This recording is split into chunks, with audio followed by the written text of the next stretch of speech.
ओम शांति। आज हम बाप दादा की इस अव्यक्त वाणी में डिटेल से चर्चा करेंगे, जिसमें बाप दादा की अव्यक्त वाणी की मेन हेडलाइन है भिन्नता को मिटाने की युक्ति। 21 मई 1970 की ये वाणी है, जिसको हम विस्तार से रीड करेंगे। तो आप जुड़े रहिए हमारे साथ, और इस चैनल में जितने भी हमने प्लेलिस्ट में वीडियोस डाली हैं वो बाबा की सब अव्यक्त वाणियों के ही हैं। तो आप इस वीडियो की इस चैनल की प्लेलिस्ट में जाकर आप वो सारी वीडियो एक बार ज़रूर रीड कर आए, ताकि बाबा का जो अव्यक्त वाणियों का जो रिवीजन कोर्स है वह आपका भी पूरा हो सके। तो आइए स्टार्ट करते हैं। आज हर एक बच्चे की दो बातें देख रहे हैं। वह दो बातें कौन सी देख रहे हैं? बाप दादा के देखने को भी देख रहे हो। ऐसी अवस्था अब आने वाली है। जो कोई के संकल्प ऐसे ही स्पष्ट जान लेंगे, जैसे वाणी द्वारा सुनने के बाद जाना जाता है। मास्टर जानी जाननहार, यह डिग्री भी यथा योग्य यथा शक्तिशाली को प्राप्त होती हैं जरूर। तो आज क्या देख रहे हैं? हर एक पुरुषार्थी के पुरुषार्थ में अभी तक मार्जिन क्या रही हुई हैं? एक तो उस मार्जिन को देख रहे हैं, और दूसरा हर एक की माइट को देख रहे हैं। मार्जिन कितनी है और माइट कितनी है, दोनों का एक दो से संबंध है। जितना माइट है उतना मार्जिन है। तो माइट और मार्जिन दोनों हर एक पुरुषार्थी की देख रहे हैं। कोई बहुत नज़दीक तक पहुंच गए हैं और कोई बहुत दूर तक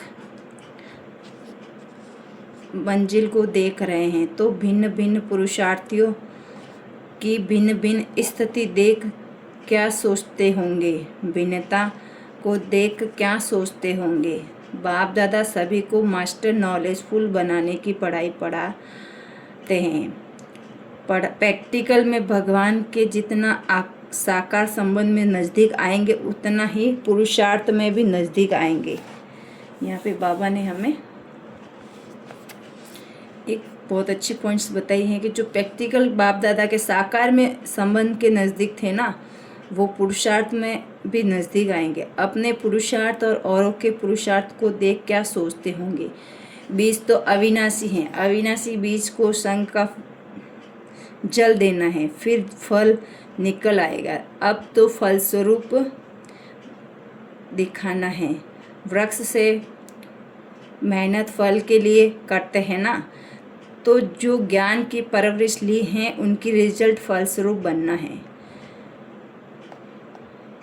यह तो जो भिन्नता है वह कैसे मिटेगी? भिन्नता को मिटाने का सहज उपाय कौन सा है? जो भी अभी भिन्नता है वह अंत तक रहेगी, फिर फर्क आएगा। संपूर्ण अवस्था की प्राप्ति के बाद अब के पुरुषार्थी जीवन की भिन्नता रहेगी। आजकल की जो भिन्नता है वह एकता में लानी है। एकता के लिए वर्तमान की भिन्नता को मिटाना ही पड़ेगा।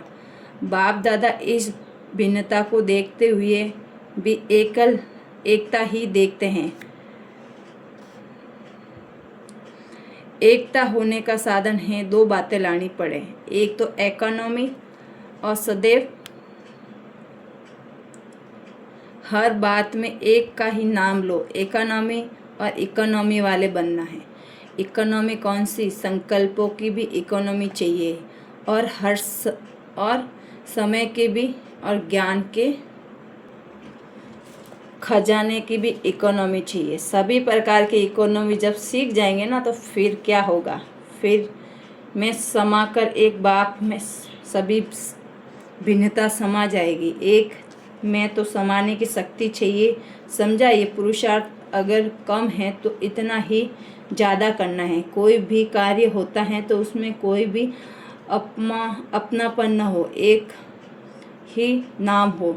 फिर क्या होगा? बाप दादा बाबा बाबा कहने से माया भाग जाती है, मैं कहने से माया मार देती है। इसीलिए पहले भी सुनाया था कि हर बात में भाषा को बदली करो, बाबा बाबा की ढाल सदैव अपने साथ रखो। इस ढाल से ही फिर जो भी विघ्न हैं वह खत्म हो जाएंगे। साथ साथ इकोनॉमी करने से व्यर्थ संकल्प नहीं चलेंगे और न ही व्यर्थ संकल्पों को टक्कर होगी।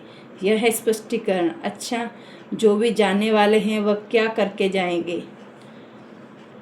कोई जहाँ से जाते हैं तो कोई जहाँ से जाना होता है वहाँ अपना यादगार देकर जाना होता है।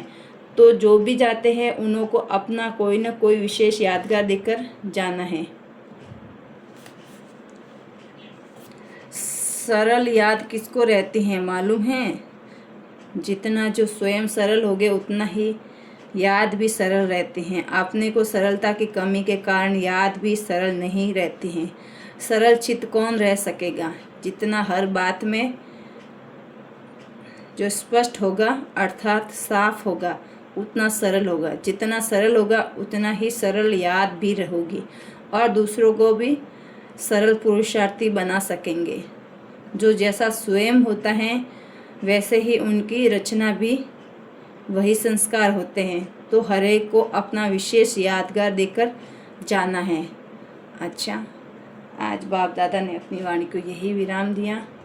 अच्छा, हम भी अपनी वाणी को विराम देते हुए इस टॉपिक को यहीं समाप्त करते हैं। ओम शांति।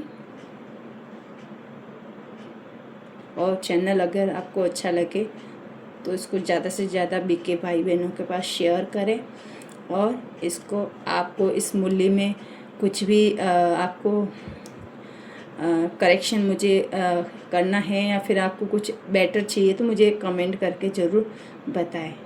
ओम शांति।